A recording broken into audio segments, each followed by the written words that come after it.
Good day, good evening, and good night. Farewell. That was quick. Yeah, I'm trying to rattle these off as quick as we can. I just thought if we get through as many of them as we can in one night, then we don't have to do this for the rest of our lives. It's only a decade or two, man. I think it's going to be longer. I think at the minute we're on course for, 40 years? I just want to get that done in, maybe 2 weeks. It's a grim way to view it. I'm thinking 15 seconds per episode. Micro-eps. Yeah, micro-eps. Yeah, a little web series. Welcome to War with a Mate. A very, very long-form podcast with me, James. Me, Andy. It's the only podcast, I believe, in existence documenting an entire playthrough of SPI's The Campaign for North Africa. I mean, who else is going to be doing this? I don't think there's anyone else out there who is as damaged as we must be in order to try and do this. Just bored. For those here for the first time, first of all, what a weird place to start. But welcome. You're welcome, but I think maybe start early on. Go back, and then come back here in a few weeks. Maybe episode 13 or 15. Yeah, maybe not from the very start. But for those uninitiated, whoever you are and however you got here, we're playing a very long board game. It's called The Campaign for North Africa, and it's meant to last a very long time. 1,500 hours is the prediction. That's wrong. It's wrong. It's objectively incorrect. It's a lie printed on the side of a box. That's wrong. We're slow, but it's because it's meant for 10 people, and there's just 2 of us. And it's been going well, I would say. This is another week of playing the game for a few hours, and then recording an episode of War with a May right afterwards. It's a classic. It's a staple of my week, Andy. I don't know about you. Every week. Yeah, I do it every week. I presume you do it every week. Most weeks. Sometimes I get my twin to come and do it. I was wondering about that. Yeah. Yeah, because he's got a sort of very raw sexual chemistry with me. Oh, no, that's me. Right. My twin's pretty flat. Oh, okay. You didn't really have that vibe going today. Maybe I'm the twin. Oh, then I'm confused about... You've seen The Prestige. I have, and that's not about having raw sexual chemistry with your podcast friend. It's about being 2 guys. Yeah, sort of. But neither of us are Hugh Jackman. I wish. I wish one of us was Hugh Jackman. I'm not going to give away which one. I'd be Christian Bale. You would... I suppose, yeah. One of us would have to be Christian Bale. Who do you think is more Christian Bale, you or me? Me. I reckon I could do the extreme weight gain or loss to fit the role. Thankfully, with this being audio only, we don't need to do any extreme measures like that. I could put on a different voice, like a funny voice. Yeah, I'm Christian Bale from the movie Vice.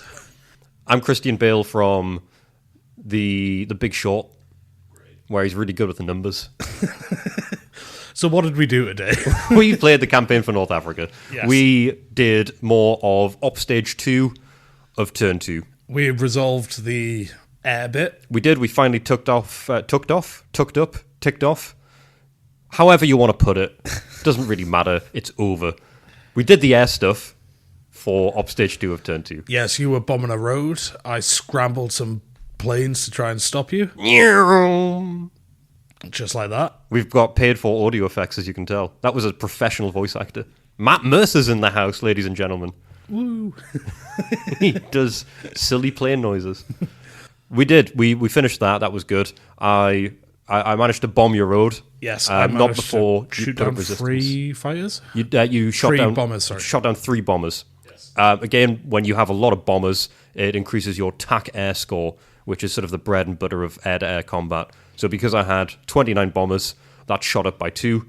However, my TAC air score maxed out for some of the planes at 6. Most of them were 4. And the other thing that factors into air combat is maneuverability. And my maneuverability for some of my planes was dog shit. Yeah, I didn't send the best planes after you. My gladiators are TAC Air 2. And you also didn't shoot down any of my worst planes. You shot down my sort of mediocre planes. Yeah, I'm fine with. 4 TAC air and 20 maneuverability is what I was playing with for those mid-ground ones. And they were only carrying 2 bombs each. The 307, I believe the abbreviation is BIS 307. You shot down 3 of those. It did take it down a tier for the bombs. That's 6 bombs gone. It took it from 203 to 197, the amount of bombs I was dropping. That's my payload. However, all that did was move the table over. I needed to score a 26 to a 66 in order to bomb that road successfully. And boy, did I do it. And I took one of your planes down with me as well. Survived. No, you took down 2. One of them limped back, recovered, but yeah. I took out one of the planes, actually killed it, downed it. you took out 3 of mine successfully. But I took off a chunk of road, which is conveniently a bit of road that is situated next to a downward slope. So it means if you want to drive over that patch now, you don't have that convenient road, you're more likely to break down there. Yeah. A very sound tactical move on my part, and I give myself a pat on the back for that. Well done, buddy. There we go. Nice pat on the back. I don't know about you, but every time I like sort of reach back, like itch my back, sometimes I sort of like my spine locks, or like my shoulder joint locks. I don't know if that's common, or if it might be like some sort of like joint thing I've got going on. Seems like a joint thing. Like if I lean back like this is great storytelling for an audio-only podcast, by the way. But if I like lean back like this, sometimes he has his like, hands behind his head and his elbows up. Yeah, I'm sort of like... it's like the pose you'd have when you were like lounging on a sunbed. Yeah. Not that. Yeah, let's not describe what that was. But yeah, that's... I guess it's neither here nor there. But yeah, I took down one of your planes, and you took down 3 of mine.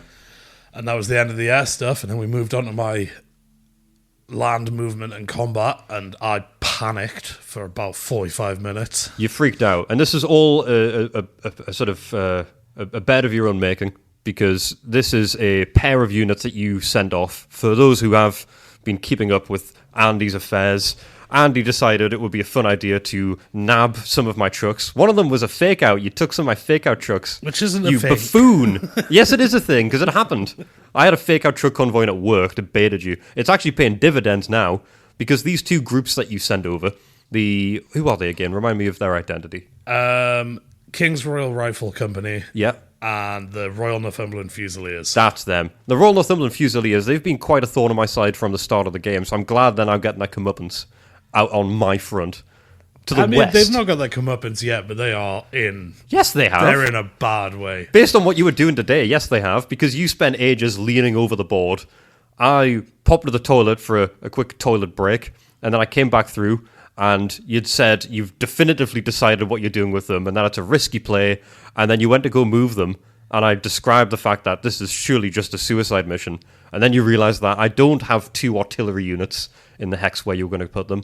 I have about 5 or 6 artillery units. Yeah. So you doubled back on that one, and you decided to move them a little bit further to the east. But this is all because you sent them behind my lines. You nabbed my trucks, and now they're just stuck. Yeah, it turns out the Long Range Desert Group series has really messed with me, thinking, get some guys in some cars and they'll do some damage. Well, you say that as if it's because of the historical basis that you've got for this. However, even if you look at the mechanics of the game, today you moved the Long Range Desert Group. And what did they accomplish, Andy? They've not done anything ever. Oh, sorry, I guess they did do one thing today for you.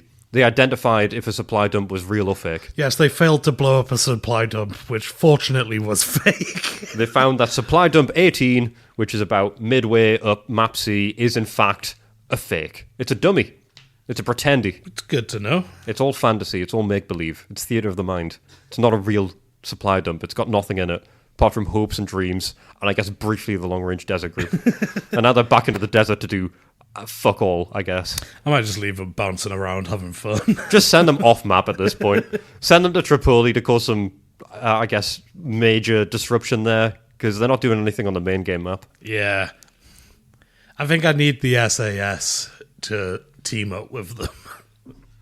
If I had £1 for every time I heard someone say, I think I need the SAS to try and bolster some sort of force that's not really effective, in this game alone, I would have about £7, because you say that a lot. They're good at what they do. They are, and the Long Range Desert Group have proven to be completely ineffective. So Yeah. again, I don't know why you thought this strategy of sending people behind my lines would work. And yes, some of you may be thinking, but James, you sent the 4th Blackshirt Division completely east, behind enemy lines. They're within an upstage of support, though. They're within an upstage of support, and they're also pinning down the 7th Armoured Division and friends, because right now, you've got them locked in. Until we didn't resolve the combat, we got to the end, and we're going to do the combat next time, because we didn't have time. Yeah, we're going to do your combat with them, see how that goes. I think I might smash them. I think you might smash them. However, you can't then run away. Yeah, I can. You won't have the CPA to do that. Yeah, well. No, you won't. It's 5 to attack you. Yeah. They have 20. Well, all of them have 20. The top level dirt guy does. The top level guy might, but not the rest of them. Yeah, but it doesn't matter if the lower ones are in cohesion unless a partner split them. Yeah, but that cohesion is going to come in, pretty detrimental when I follow them and absolutely destroy them. As long as the top level, because you only use that one. So everyone under the HQ can be like mutinous. Well, but as long as the HQ is fine. You say that, but again, when I obliterate them, I feel like there's going to be some throwing and swaying and ups and downs. I'm essentially trying to put the fear of God into you because I don't want you to do this to the fourth black shirts. Don't know if that shows. It does. Don't know if that's picking up on the mic here. Hello? That's going to do fucking nightmares for the audio. Yeah, I don't know. I shouldn't tap the mic. It's like a fish in a tank. Yeah, but the fourth are pretty heavily pinned down by plane stuff. Yeah. The fourth are pinned by planes. They are in a bad position resource-wise. They're in a bad position-wise. But all is not lost. No. Because even if you obliterate them and then you start to fuck off back east, it's not going to be the end of this conflict. Because you're still so close to all of my divisions. Yeah, I mean, I'm clinging on to this hopefully upcoming victory because I've messed it up on the large scale, I think. Well, we waxed about this a little bit. Yeah, I think it's becoming more and more apparent that I have. I don't know that you've completely ruined your play here, because... And it's not, like, hopeless, but I think I've put myself in a disadvantageous position by being too aggressive early. What you have done is you've hamstrung the fourth. Yeah. Whatever happens with the next combat with the fourth black shirts, I imagine either way you're going to be retreating afterwards. Yeah. That's my presumption. However... Maybe I'll just charge in. However badly you get them, I feel like you're probably going to then dart off. But you have done some real damage to them, and they are a very good division. So you've taken, a weapon out of my arsenal. I do, however, still have a lot of men around. And another black shirt division? Two more coming. One of them's quite a way off, though. One of them's nearby. Two of them are on the way. Oh, right, okay. There's two coming from Tripoli. I think they actually arrive this op stage. Oh, good. I think they arrive in Nephilia, this op stage. And they're going to then just dart their way along that northern road and then come say hi. Checks out. So that's another 2 divisions to add to my group of, I think, sort of 8 division equivalent in size groups that are going to be hanging around Map C. But it's fine, I have 3 in total. Is that overall? Yeah. Like the whole thing? The 7th, the 4th Indian, and the 2nd New Zealand. Right. Who are pretty badly understrengthed at the minute because most of their guys are off doing other stuff. Other stuff. The only thing they should be doing is trying to win this conflict. Oh, no, they're, I think at this point, in Crete, maybe? That's a bit of a ways away. Yeah, it's going to be a while. Do they show up during the scenario? I don't actually think so. Okay, so I don't need to worry about them. No, because when they do arrive, they come with the 28th Maori. You know what? I would be terrified. However, it has shown so far in this podcast that there is no carryover of the historical precedent of scary men to the mechanics of the board game. Because the long-range desert group are essentially something that you occasionally go, they're here, by the way, and I guess notify you whether a supply dump is real or fake, and then they disappear again. Yeah. I mean, they don't have special stats, but no. A bunch of my guys from the 2nd New Zealand arrive on upstage 3 of turn 6. So they'll arrive, but they won't be able to do literally anything. That reminds me a little bit of, I don't know if you've played Battlefield much. Which one? I guess any of them, really. I've played a lot of Bad Company, too. If you ever played it online when you've got the sort of like ticket system to deplete down the enemy team tickets, and just that moment when you join a game halfway through, or I guess more than halfway through, and you finally manage to get in, you pick your load out, you get dropped into the game, and then it just shows defeat on the screen because you've joined a game right at the end. Yeah. That's essentially what they've got going on. Yeah, so some of them arrive literally the last op stage of this game, and then a bunch of them arrive the first op stage of turn 35. Right, okay, so that's in a few years. Yeah, and that's when the 28th Maori show up is turn 35. Oh, cool. So I'm going to be completely grey by the time they show up. Yeah. Just It's interesting to know that there's going to be material physical changes to my body by the time they show up in this game. I mean, yeah. I might have lost limbs by then. It's hard to say. I mean, I hope not. I guess For that could your happen sake. next week, realistically. Yeah. All sorts of accidents Sort can of happen. limb loss tends to be pretty abrupt. Yeah, it's not really a sort of slow, arduous process. It's sort of, you've got the limb or you don't. Yeah. Sometimes doctors pick to do it. Yeah. It's for good reasons. It's not arbitrary. I just love de-limbing people. Yeah, some of them probably do. Ah, those doctors, what are they like? Bad guys. But we still enjoying the game?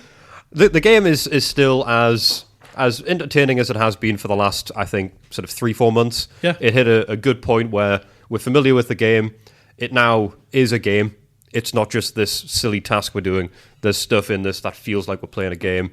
It's got to the point where we've got familiar enough with all the core rules. There's some sort of edge cases where we're not super familiar with things. We have to spend like an hour or so making sure that the rules that we think exist gel with everything else that we already know exists. But I don't have any real umbrage with the game these days. I think those days may be long gone.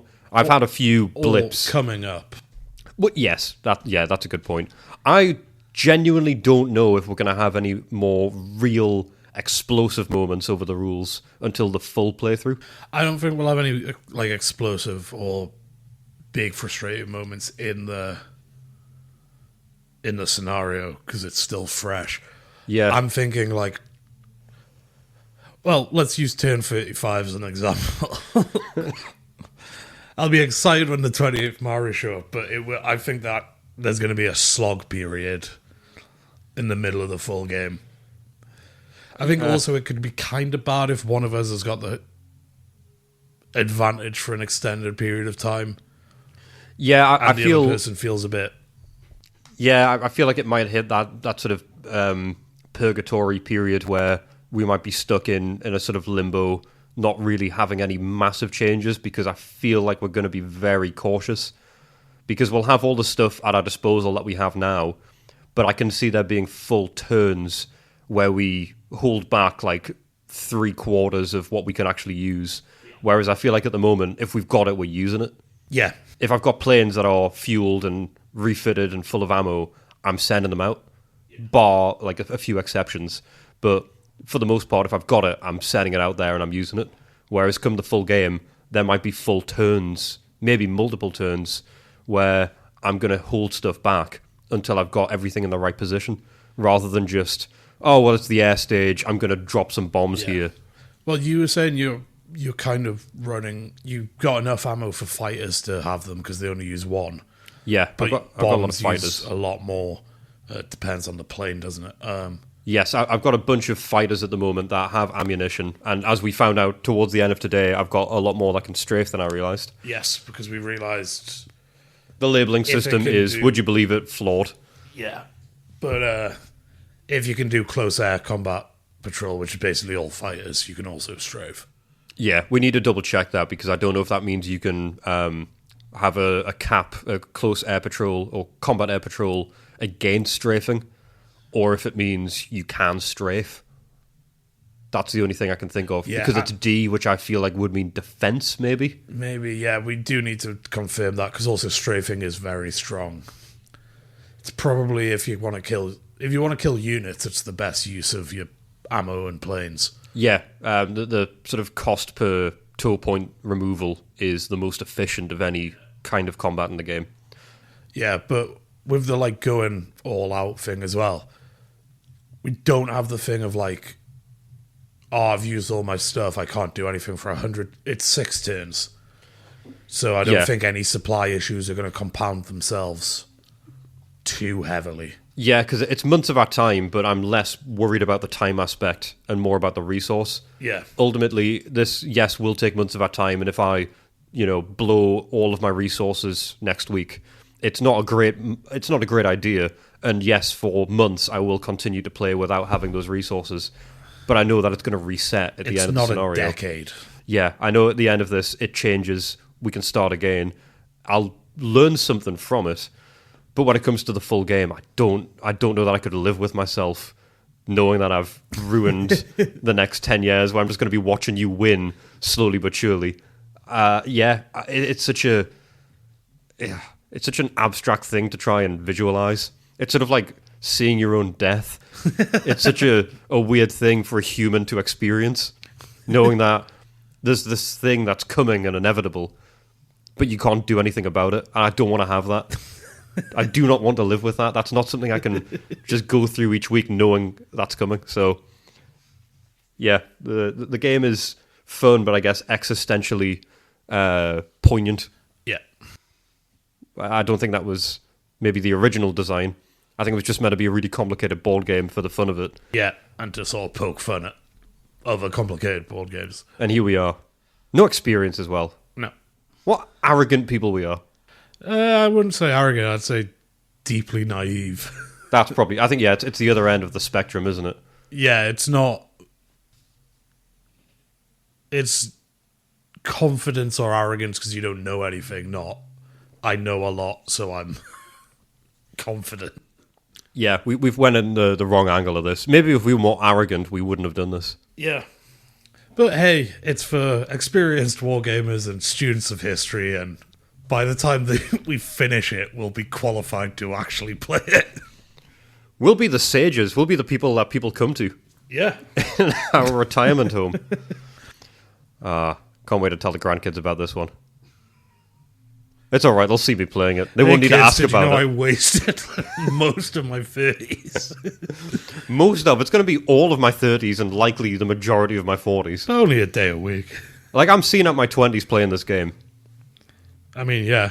That's ridiculous. It's like 2 months for me. I should be going out partying or living it up. That's how you see it at your 20s, isn't it? Life starts at 30, Andy. I hope so. Oh my god. We can't play. Turning the light off has turned the podcast dark. It has. We turned the big light off because your living room light bulb has been out for about, 2-3 weeks? Yeah. It was out for ages, and then you replaced it not too long ago. I went again immediately. Then you flicked it. Was it during the bad movie day? We've decided recently, a bit of an insight into what we do outside of the campaign for North Africa. Other stuff we don't enjoy, which we could be doing better stuff. We decided, me, you, and a friend of ours, the one who actually introduced us to this game, so if anything, he's kind of the source of all these problems. Yeah. We decided to watch the Sony Spider-Verse movies, the trilogy. Yeah, we watched Madam Web decades ago, and then we watched... and then we watched Kraven the Hunter a few weeks ago. I think that's when the light went out. Yeah. And then we watched Morbius last week. Boy, that's a bad film. God, they're really bad. They're all really bad. I think Madam Web's the worst. Yeah, followed by Morbius, and then Kraven's a sort of soulless 4 out of 10 action film. Kraven has like some great action sequences. It's the poor man action film. You know, it's got some good action sequences. It's fun. Yeah. Russell Crowe's just there. He's there a lot. He's there for a lot of the film when he really shouldn't be. Madam Web is incoherent and just a mess. And Morbius took itself far too seriously and also was a joke at the same time. Oh, yeah. The ending, it just happens. Yeah, it just eventually ceases to be. Yeah. Which I feel like, to be fair, this podcast will also have as well. I feel like there's not going to be any grand spectacle. We'll just count up points at the end and realise what's happened. And then go have a meal. Then we'll go have a meal. There has to be a winner. There has to be a meal. And in order for any of that to happen, there has to be accountability. Hence the podcast. Hence the people listening. And hence all of the emails that you send to us. What a perfect segue. Amazing. That is just genuinely artistic. So before we jump into it, you can get in touch at info@warwithamate.co.uk, contact form on the website, or the Instagram is @warwithamate. it is. And the website is warwithamate.co.uk. We kept it all very simple and uniform for convenience and for your pleasure. Our website is ribbed for your pleasure. It's not. It's linked in the episode description, but it's not ribbed. So, everyone who heard last week will know that, well, one, we had technical hiccups, and two, that we were reading a very long email, which we're going to continue. The email came in from Josh. A lot of good questions. We got through about half. We'll do the other half now. We will. Let's punch through. So we left the last one with the practice scenario question. I guess we'll pick up with the next one, which makes sense, which was, is it subtle or solid? Never mind, I just saw your merch. Apologies, your accents sometimes trick my ears. That is probably a reference to the catchphrase subtle, humble, and brave, which was coined... I didn't realise sounded like solid. Subtle? Subtle. I don't really know where the solids come from on that. Probably me misspeaking. Subtle. No, I don't get it. I'm sorry, buddy. I don't know, Josh. I don't know where you got that from. I'm pretty sure Josh is from California. He's mentioned.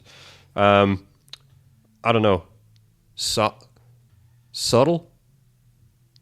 I don't know. Even that's probably not a very accurate representation of the accent as well. But yes, that was the next point. So Andy, over to you. We'll alternate, I guess. Follow-up merch question. The wall with a hat. Not wall with a hat. Oh, spin-off podcast announced. Oh my god, spoiler. The hat with the wall with a mate logo has tremendous Rorschach potential. Myself, I see a pug with chunky headphones on. I'm going to have to go back and have a look at it. Me too, actually. I also realised, Josh, some of these aren't questions. These are just... questions and comments? These are comments on our accents and our hats. If the game seems to be out of reach, can you just surrender? Is it explicitly enumerated mechanic or merely a golden eject button on your minds? So I guess in theory we could surrender. But we're going to play it through as far as possible before the game unless the game breaks down totally. So even if one of us wins via victory conditions, if we're still in the game, we're thinking we're going to play it out. We'll probably see it out and see how much we can continue to play the game past the victory conditions, just to see if the game can take that, or if it breaks under the strain of sort of like Monopoly, where it's tipped one way or the other by halfway through, and then you know who the winner is. See if that does anything weird to the game. We'll play around with it, but we simply can't surrender.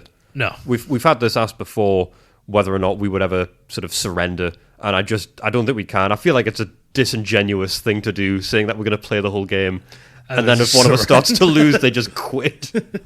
It's a funny thing to do. I mean, I'd be a very big bombshell to drop partway through the podcast, but I feel like it sort of ruins the whole project. Yeah. So we're going to play all 111 turns as long as the game allows us to. And then we're going to flip it and play the other sides against each other.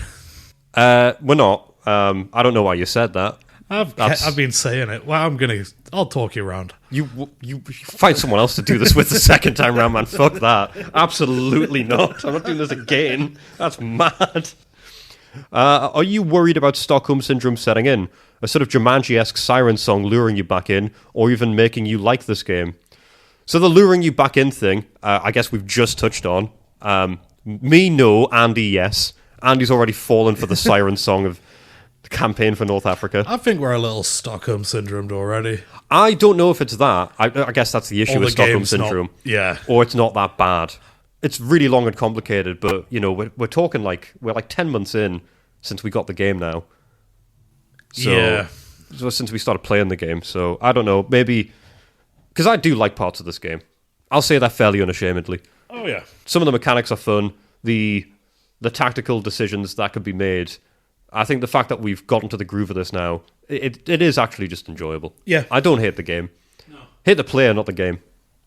You don't have to hate the player either. I hate you. Oh, good. Not the game. I actually like the game more than you. That's crazy, isn't it? That really hurts, man. That probably will hurt. That will smart a little bit. Yeah, I'm going to be thinking about that later. Me and the game are going out for drinks next week. You're not invited, actually. I would never take this game outside of your house.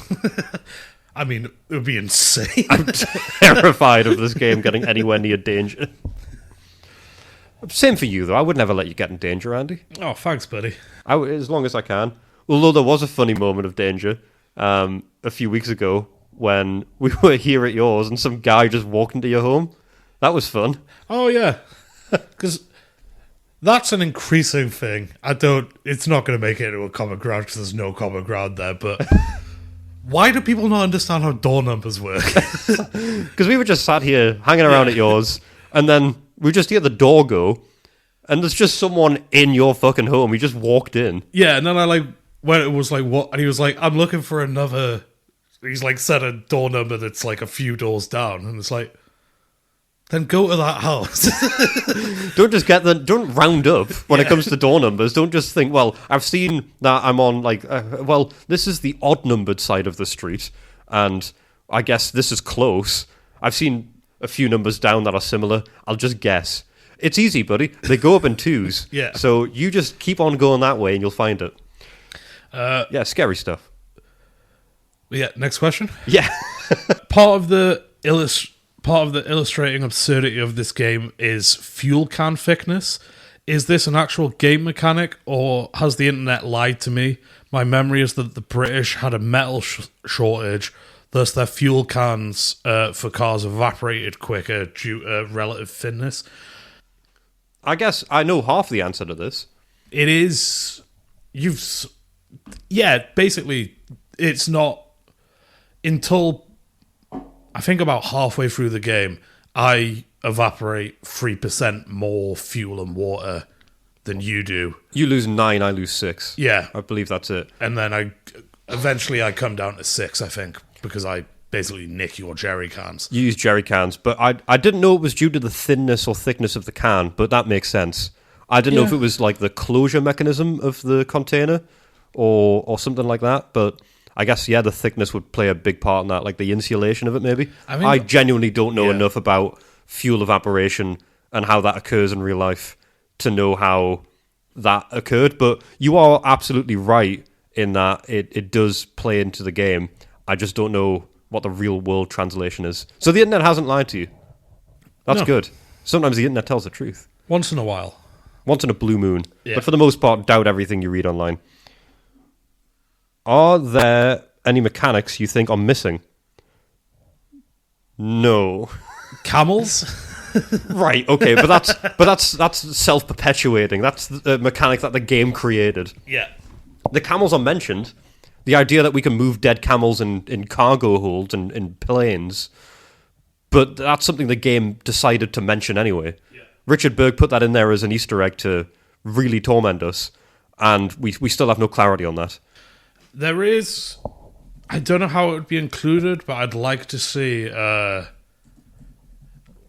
the intelligence layer. So... You know what? You've mentioned this before. Enigma or something... because we've talked about how everyone's reading each other's mail. So like a sort of mechanic where you can request specific, maybe like once a turn.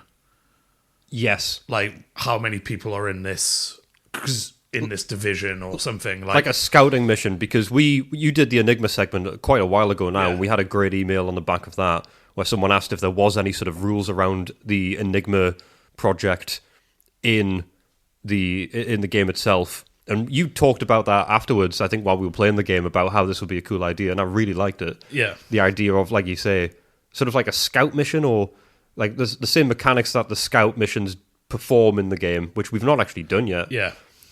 But through a sort of abstracted Enigma mechanism where maybe you intercept, maybe you roll a die, and it's every few turns or something, and you roll, say, a 6, and then you can pick a supply dump or a unit or a truck convoy, and you get some information about them, and it's only for the Commonwealth. I think that would be quite cool. Yeah, although I think the Axis would get it as well, just not... You know how we've talked about how they're bad, but I can have 2 long-range Desert Group units. The Axis can have one of their...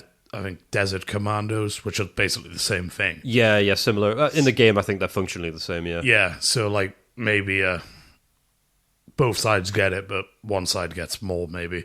Yeah. Or a signal intelligence unit that works a bit like a SGSU in that it's non-combat, but it's got like a radius where you get more information or something. That would be really cool. I think missing, probably not the word I'd use, but there's some cool stuff you could add. You know what? I feel like I've got Richard Berg syndrome.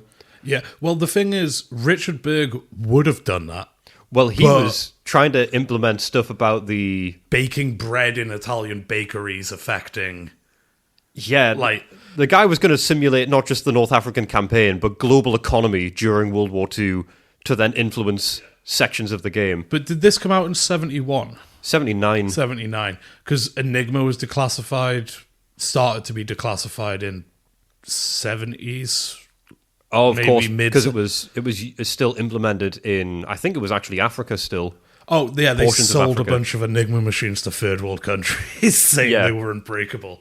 And a not very wanting to cruel give, act. like, the Bletchley Park stuff away. So, and I also don't know how much of a splash it declassified with, or if it was just sort of like documents appeared in a library and people started finding them.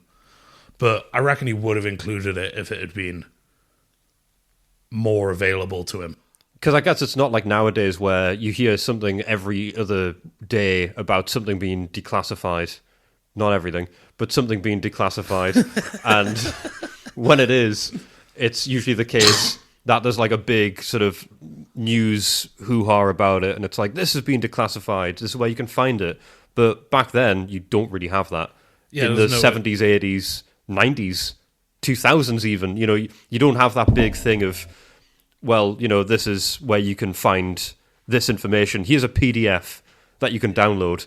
It is a case of go to the library and search for this. So, But yeah, I also think guess a lot of that stuff that you talked about that gets declassified with a big splash is like the JFK assassination or MLK assassination or like known events people have questions about. Yeah, Whereas no one knew about Enigma, was wanting really. answers about Enigma because they didn't know it existed. Yeah, and they didn't know that there's stuff to declassify. Yeah. So I guess there's probably a bunch of, intelligence agencies maybe in third world countries that were using it that have got a horrible news bulletin that day. Whereas they've declassified something about the intelligence network that we have. Really? What is it? It's that it was not an intelligence It was network. broken 40 years ago and then they fucking sold them to us. It's, those invisible ink pens you used to get Yeah. as a kid, and then you shine the UV light on it. And it's like, turns out the British have had the UV light this whole time. Yeah. When we've been writing in invisible ink, they can see this. Yeah, well, they invented the UV light, and then because they had it, they sold the invisible ink. But yeah, Fun entrepreneurial story about me in primary school. I had a little invisible ink pen, and it had like a dinosaur head at the top, and you would like pull back the head, and the UV light would shine out its mouth. oh yeah, And I used to offer tattoos to people in school where I would they'd ask for a design, and I can't illustrate for shit. But they would give me like 50 pence. I would write on their arm in this invisible ink pen, and then you would shine it on, and it wouldn't really show. I guess whatever way the ink works, it doesn't really work on human skin that well. But I would do that, and that is, I guess, just a sign of how free thinking I am. Anywho's, that one got away from us.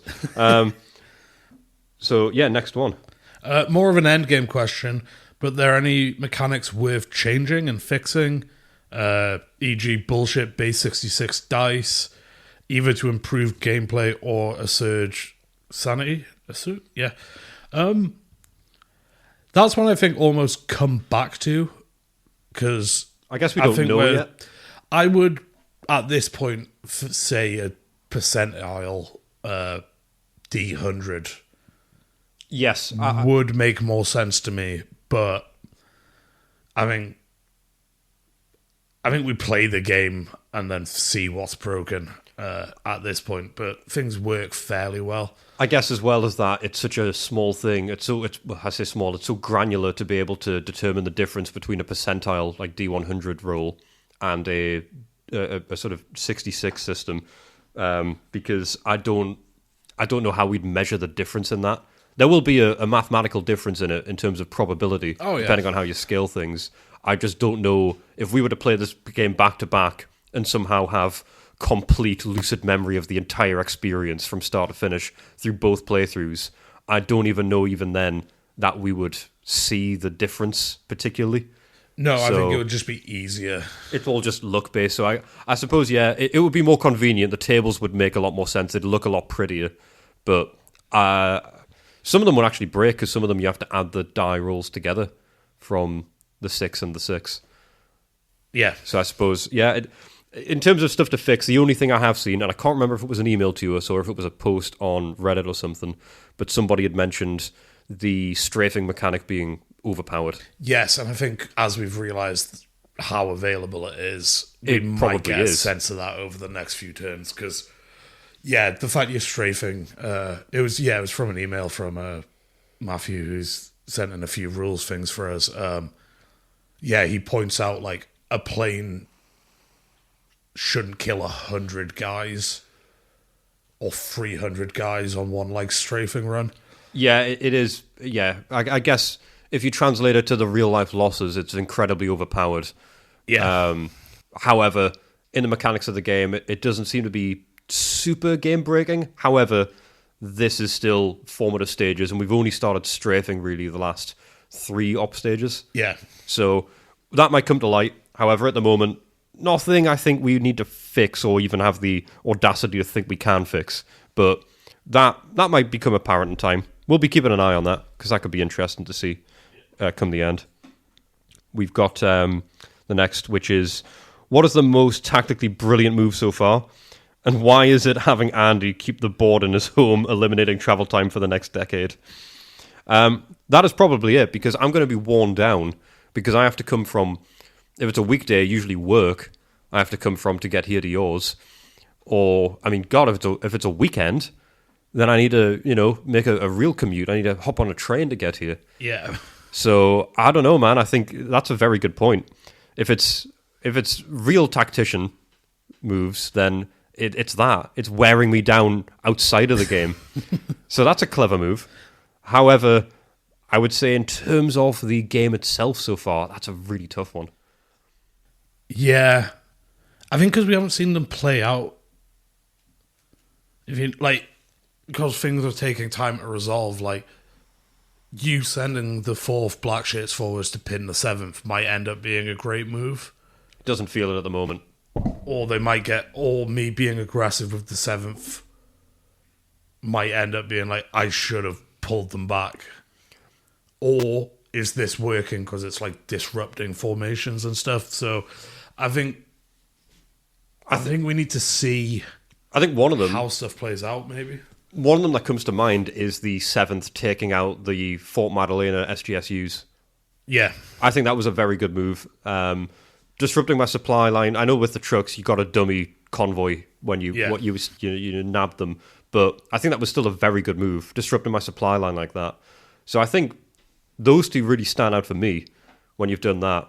If I had to blow my own trumpet a little bit, I think the best decision I've made so far, if it was I don't know that it'll be as effective in this scenario, but if it was something that I would try and replicate in some way, shape, or form in the full game, it would be bombing the road. Yes. I think that might pay dividends. That was definitely in the camp of stuff to see if it pays off, but I think it will, because it's just adding potential breakdowns. Which, like, if I send a convoy along from Alexandria to the front, and because of those roads, I lose 4 or 5 tanks. Yes. That's more than you can do with air superiority attacking a unit directly. Because I think there's only like one type of tank that can be hit with bombing runs. And it's a late game when they've got much heavier armaments on planes, so it's not anytime soon. Yeah, so I don't even know that I could do that, so maybe that will pay dividends. I think part of the issue is we don't really know the game well. We know the rules, but we don't know the strategy all that well. Yeah. So I think it might be hard for us to determine it. But in terms of the stuff that impacted me personally the most, where I was like, oh god, that has fucked me, it is probably the taking out the SGSUs in Fort Madalena when you got them, and then also all the operations around the 7th Armoured Division. I think you keeping me on my toes there has been a very good move, and I'm quite pleased with the bombing runs on the road, but I don't know that it will have a big payoff yet. Yeah, I think it will, especially because it's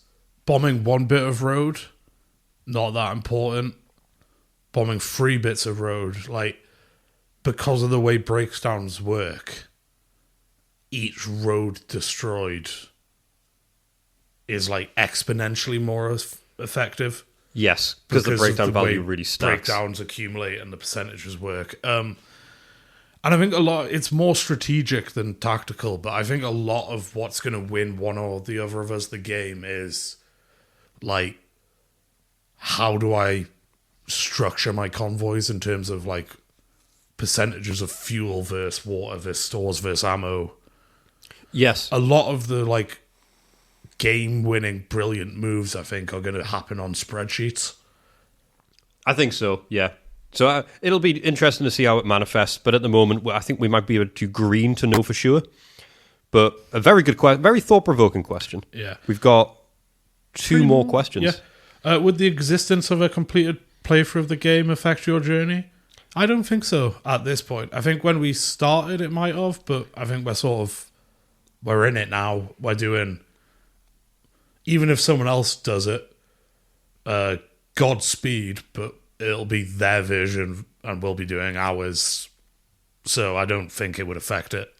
I guess, on the other hand, if I found out that someone else has finished it, I'm not playing this ever again. Oh, so it affects it completely. Yeah, if I find out anyone else has finished this, I'm binning the game. Okay, so anyone who's been inspired to listen, to play by listening, don't. If you tell me I'm gonna ruin the game, I'm gonna flip the board and I'm not gonna play anymore. I guess is the answer. Yeah. So, no. If it came to that, if anything, I'd be quite excited. If someone else has finished this, I'd be really excited to hear how that went. Ideally, someone who's not done a solo play. I know that there's a few people out there that are doing a solo play. I'd love to see how it goes with a full 5-a-side team. Yes. That would be really intriguing to hear about. But yeah, when we started this, it was the novel idea of we'll be the first ones to finish this. But now we're in so deep that I think the only way it would affect us is we'd probably want to find out about their story and how it went for them. Yeah. But maybe I don't know that anyone has. If anyone has, God, please send them our way. Yeah. We would love to hear about that. I'd love to see your bookkeeping. Oh, please show us your... We need to know how you've kept track of all of this shit. Oh, God, I hate doing the spreadsheets. So if there is anyone who's finished it, please reach out and save us from that. Yep. And the final question. There was a legendary Board Game Geeks thread about a guy and his friend playing the campaign for North Africa. It was a story commiserate with the length of the game. Verbose and lengthy, the story takes place across months, then years. I seem to remember a weekend they spent at a cabin in the woods trying to get a marathon session in. Bad weather and a creepy neighbour figured prominently. Alas, I've been unable to find it again. If there is a chance it could be found, this is the audience for it. I've actually read what he's talking about. Oh, I looked for it, I couldn't find it. I don't think it's Campaign for North Africa. I think it's maybe A World at War. But it's another, like, mega complex. Oh, okay. And I think for whatever reason, the thread on Board Game Geeks is, I think the initial, like, post has been removed. So there's a big comment thread, but the actual write-up he did, I think isn't there. Or I read it once and I've not been able to find it since. So, okay. Sort of a similar boat to him. All right, well, I'm going to have a look at that because I want to read that. So if you can send me a link there, Andy, at some point. I couldn't find it, but I'll have another look. But yeah, it was a good read. In terms of stuff like that, we've had a look through Board Game Geeks. Actually, we've been trying to sort of troll through, see if anyone else has got experiences playing it. Found some people that have mentioned sort of experiences with it.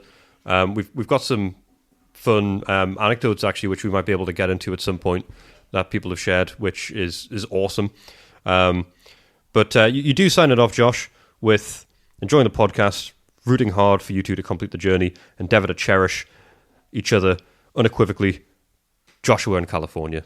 And thank you, Josh, because you've given us 2 full mailbag sessions worth of material there. Really great questions as well. Yeah.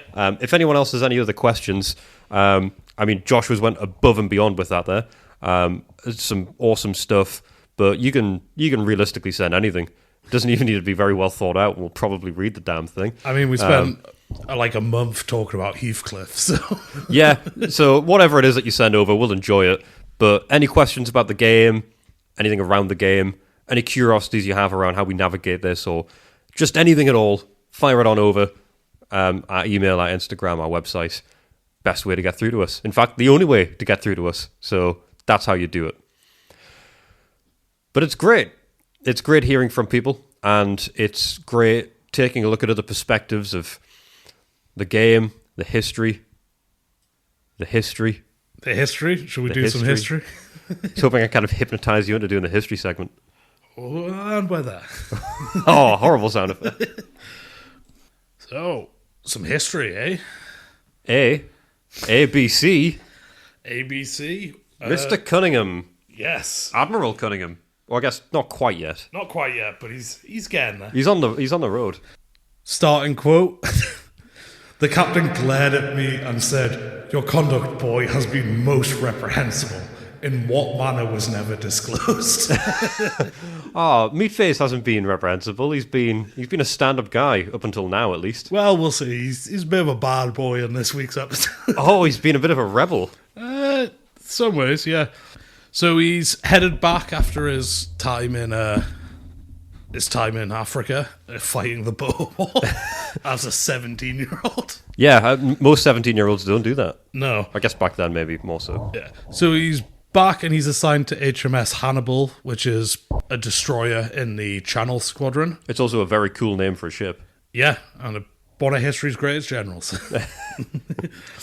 But he's assigned with his buddy Henry Colt.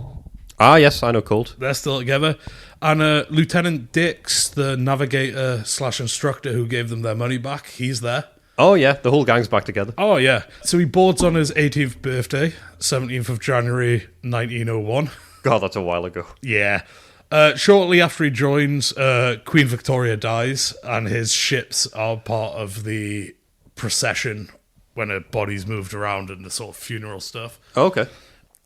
And then he spends the next 7 months on the Hannibal before moving on. He's sent to a training ship at Portsmouth where they train with brigs and sloops, which are both sailing ships. However, he says sailing is dying hard at the time. Which is accurate and a fun way of saying it, I think. Yeah, sailing, as we know from your previous ones, it's on the way out. So he's working towards his seamanship exam, which will take place on his 90th birthday. Here he also outlines an issue he found with the training process, which wouldn't be an issue today. Midshipmen have to serve 3.5 years before being promoted to sub-lieutenant, but they also must have reached the age of 19, which meant he had to wait 6 months between having enough experience and being old enough to be promoted. But he does get promoted. He passes his seamanship exam with a first-class certificate, which gets him into the Royal Naval College at Greenwich, where performance here determines your place on a list of sub-lieutenants, which then determines promotions and assignments. The higher you are, the better your career potential. Right, yeah, checks out.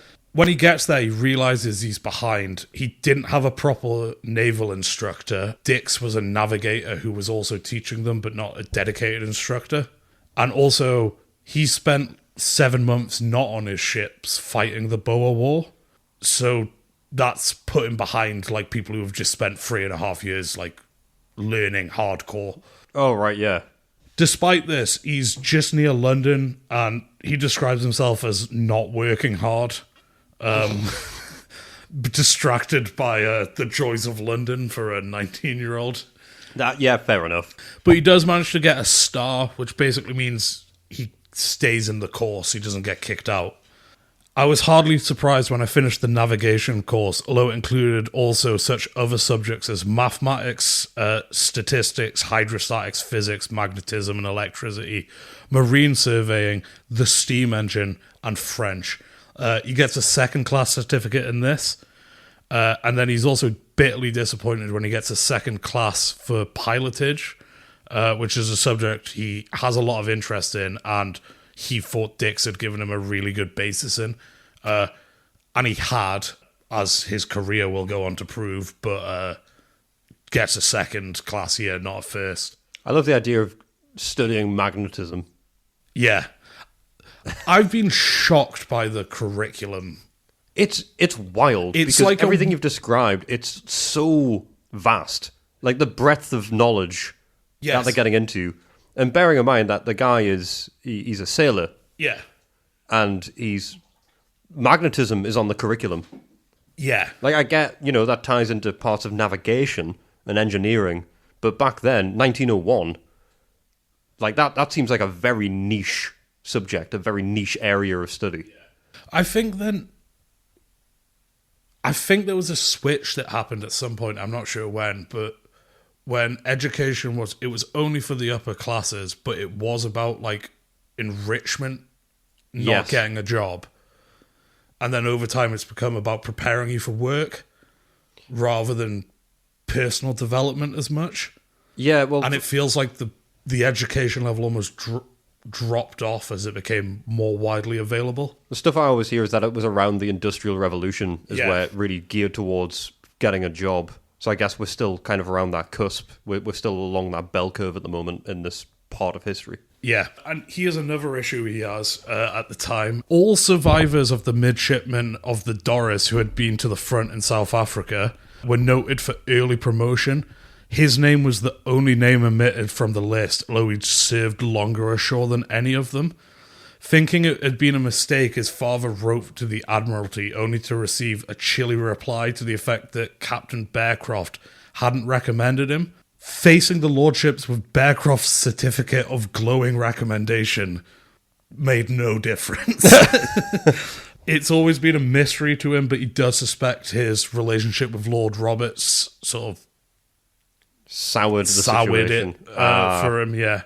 So he comes away with a second class in gunnery and a certificate awarded stating he'd conducted himself with sobriety, but general conduct was not satisfactory. There was an incident where they had to drop off supplies at this like hut on the training island, and it was the hut was locked. The guy who was meant to be there wasn't there, so they tried to get in through the window. And he describes one of them as being overfed and having broke the window. Everyone involved got like a bad demerit there. Everyone else other than him protested it and got it removed. He just didn't think to do it. That sounds like good conduct. He's taking the sort of the stick. Yeah. But he comes away with 2 1s and 3 2s. Doesn't entitle him to early promotion, although they enable him to keep his position roughly where he is. And he gets his commission signed by the 2 Chief Admirals and King Edward VII. And after that, he becomes a sub-lieutenant on the battleship Implicable in the Mediterranean, captained by none other than a man, Prothero the Bad. Oh, the Bad? That was his, Captain Prothero, but he was known as Prothero the Bad. Oh, the detective? No. Yeah, who at this time has lost his big bushy black beard. And is now played by Gal Gadot. Yeah. But apparently that somehow made him more intimidating because he has these huge jowls. He's also getting old and kind of ill, so he's angry and short-fused and worse than ever. That's what you want in any sort of leader. Yeah. An example of this is, at the first Sunday rounds I attended, Prothero's haughty eye fell upon the chest of drawers in the flat where the midshipman lived. He blazed with anger. When I was midshipman, I lived in my chest and sometimes bathed in it too. Throw those damn things overboard. So he just makes them throw all the furniture out because he didn't have it. What a bitter man. Oh, yeah. And because of this, ABC doesn't like serving on this ship, so he takes a position on a destroyer called the Locust. And at this point, he's responsible for discipline, efficiency, and cleanliness on board the ship. And he's also been training midshipmen and cadets for a while at this point. And his students tend to do well. They place well in regattas or sports games when they're allowed to participate. The Locust is eventually decommissioned and he moves to another ship. And here's a little bit of him being bad. The Locust had a crack pulling whaler, which is like a smaller ship that's attached to it, which had always done well in regattas. We asked to take her with us to the Orwell, his new ship, which was refused by the dockyard admiral. So while the 2 ships lay alongside each other, the gunner and I changed the boats. Shortly after, a letter arrived through the usual official channels asking why the Locust had returned a brand new whaler to the boat slip. This causes Captain some perturbation, so he volunteers to deal with the matter. I put the letter on the wardroom fire, and we heard no more about it. He has become a little tyke now. Yeah. There's also a bit where they're using some newly created like instrument to test firing ranges on guns and stuff. And his description of this, I think, applies a lot to a lot of modern technology as well. But it's the extreme ingenuity of this instrument rather blinds one to its absolute uselessness. That's a great phrase. I might have to use that in modern conversation. That was contemporary fit. Yeah. So after this, on the 13th of May, 1908, he gets command of his own ship for the first time, the torpedo boat 14. And during gunnery exercises on this ship, I'll say it here, I fired about a dozen 12-pound practice projectiles into Bembridge, which is a small town on the south coast. That's not where you can fire ammunition, buddy. No. And was rather intimidated by the subsequent court of inquiry. However, I came out of it unscathed, as it appeared the target ship had towed the target too close to the shore. So he does get out of it, but he does shell a town. And also, it doesn't really sound like there's much contrition there. He doesn't really take much responsibility about it. I don't think anyone was hurt or anything in the end, but no, he doesn't seem to be. It's just, it was an admin error. They moved the target. One more notable event in 1908, his father dies. Unknown illness, but he spends several weeks attending to his affairs here. This is where he also runs back into his brother, who's now part of the Royal Horse Artillery, Alan Cunningham. Okay. Don't know if you recognise the name? I don't think so. He's a very important general in the campaign for North Africa. Oh, really? Yeah, so he's commanding the Mediterranean fleet while his brother is a land general at the same time. Oh, okay. Just very impressive family. Wow, so they've got a bit of a monopoly amongst the seas and the land. So speed it up and set up for the next time. He bounces through several more ships at this point, some good, some bad, before he ends up on the Scorpion, which he'll command until 1918. We'll get into what he does aboard it next time, but he has a very, very interesting World War One. Oh, I'm very interested to see what ABC gets up to in World War One. There's some really remarkable stuff he's involved in, but yeah, we'll get to that down the line next. We'll definitely do one more ABC. We'll get him up to World War II, but I think from there we'll move on because many of the events he's involved in during World War II, like, probably deserve their own 2-part episodes, like as just the event. Yeah, I think it does seem to be the case that there's probably, because this isn't the first time actually that we've had a history segment that's led up to World War II or the campaign for North Africa itself. Yeah, where we've decided, you've decided that there's more history around that time that's worth picking up at a later date. So I'm more than happy to break this up however needs be for these chronicles of ABC and whoever. So yeah, whatever you feel works best, mate. You're the one doing the research. You are the man in the chair. I think we'll set him up as a character, so when we get to these things later, we can pull from his book and we know the guy involved.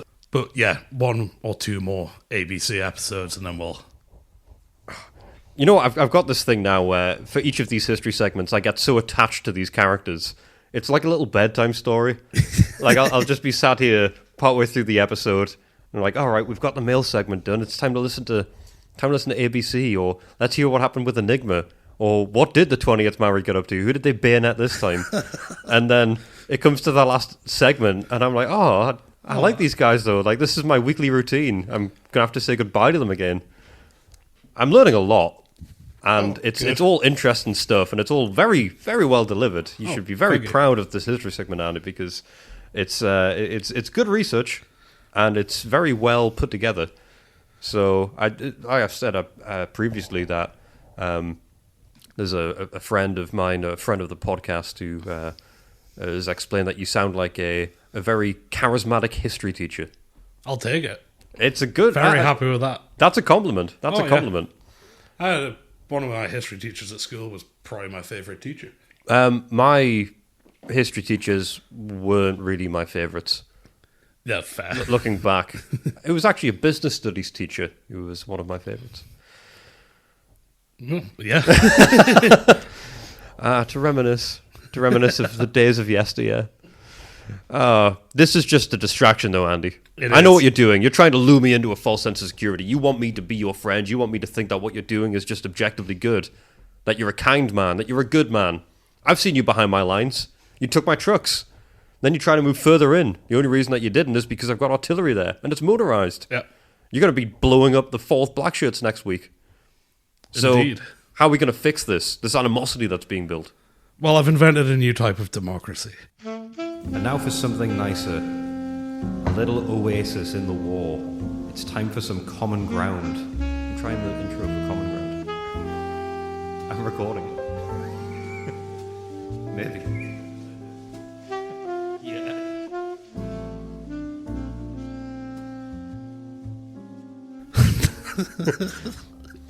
Is that democracy common ground? It is. So, for those uninitiated that we'd mentioned at the start of this episode, you'll also be shocked to hear that we have a mechanic within the podcast. One to make sure that we diffuse the tensions between one another every single week through a section called Common Ground. And this allows us to come together and agree on a topic of one's choosing. We alternate the topic each week. I pick, then you pick, and vice versa. And this week, Andy, it's you. It is indeed. And how are you going to bring us together? What is the topic you'd like us to try and agree on this week? New type of democracy. Right, I was worried that actually was going to be the type. It is. Okay, right, let's hear this. It's based on the concept the best leaders don't want to lead. So, what we're doing, it's like jury duty for elected officials. Anyone who's eligible to vote declares like for a party or they're an independent. The percentage of votes that party get is then a random lottery of people who are signed up for that party.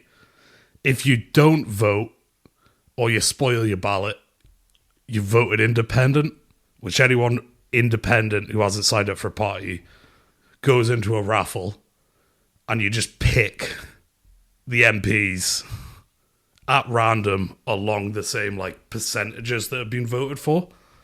So you get rid of any career politicians. You get, nice, normal, working, random selection of people make up the government. Are you on board with this? No. Why not? Have you seen Harry Potter and the Philosopher's Stone, or read the book? Both. Okay. In that, you may remember that Dumbledore hides the Philosopher's Stone in the Mirror of Erised. Yep. And the reason being is because only people who don't want it can have it. Like being an MP That's in right. my system. And do you remember what the stone can do? Make you immortal. That's right. Now, that's kind of what you're doing here. Except I'm giving you a shitty job for 4 years. But the thing is, when you get the stone, you may not want it. Mostly because you're disinterested, you don't really get it. But then I guarantee, if any random git got the Philosopher's Stone and realized they could live forever with it, I bet then they'd want the stone. Then they're interested in the stone. And that's what I'm concerned about here. But then we're taking the stone off them in 4 years. Right, okay. Or but 5, however long the government lasts. And this isn't necessarily for Britain. I'd recommend any country try this. okay, so that's worse.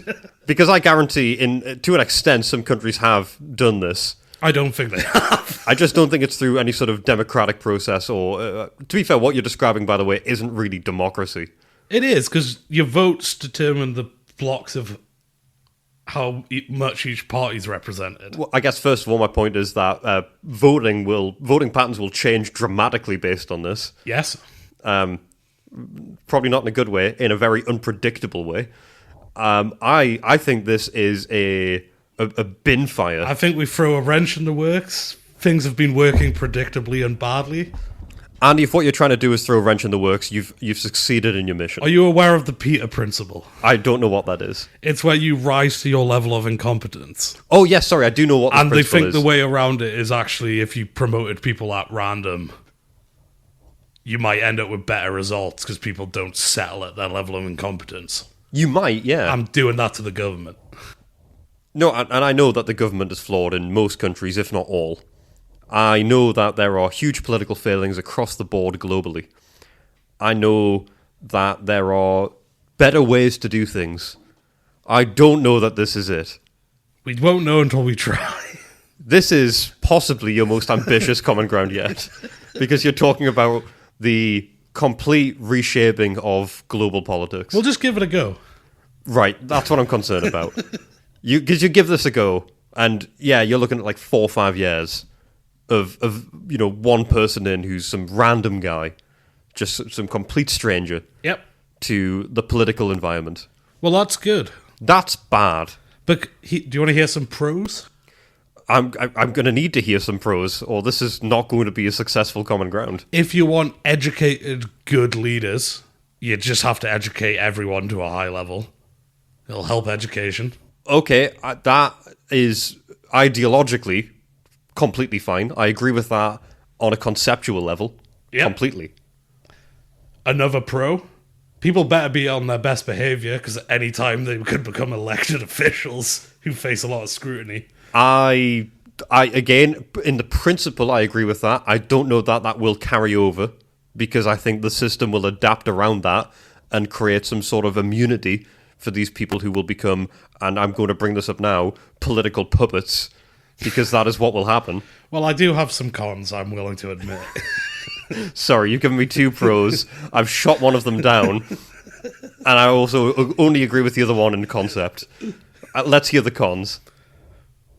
The system of choosing people is incredibly open to corruption.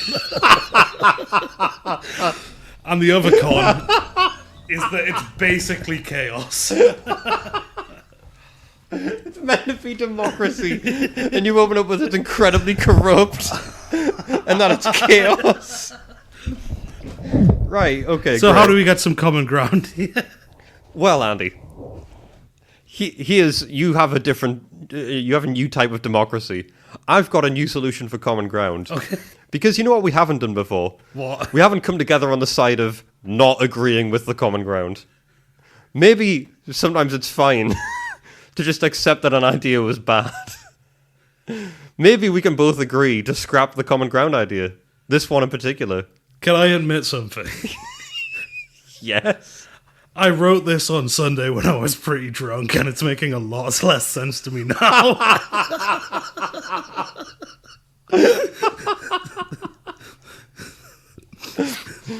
So you came up with a common ground idea when you were drunk? Yep. Not the first time. Sorry, I just need to I need to find a bit more context to this, sorry. So when you're writing these drunk common ground ideas... I'm so pumped. So do you just sit down and you're like, right, it's time to brainstorm some common ground? Is that just when you've had a drink, or do you sit down? I was coming back from the pub writing this at a bus stop with people around me, being very happy with myself. And how do you feel now, Andy? I think the common ground can be that this was a bad and shameful idea. Oh my God. This is not a sound thought from a sound man. Here's a common ground we can agree on. I should proofread these when I'm sober. You can't change your common ground suggestion just because your common ground suggestion was bad. I think maybe the global political situation can't be decided by random chance, especially when that random chance is proposed by a drunk man at a bus stop. I think really that's what we've learned here. That's maybe we should have some smaller scale common ground. You went too big. You went too big. Oh, I've Icarus myself. You fucking have. Oh, there he is, with his wings of wax, waiting for a bus, stinking of ale. Oh, you beautiful monster. You need to You need to proofread these. I do. You know what's crazy as well? The fact that we were playing the game and I said, you got your common ground for this week, Andy? And you went, yeah, I've got it. In fact, I've got a few.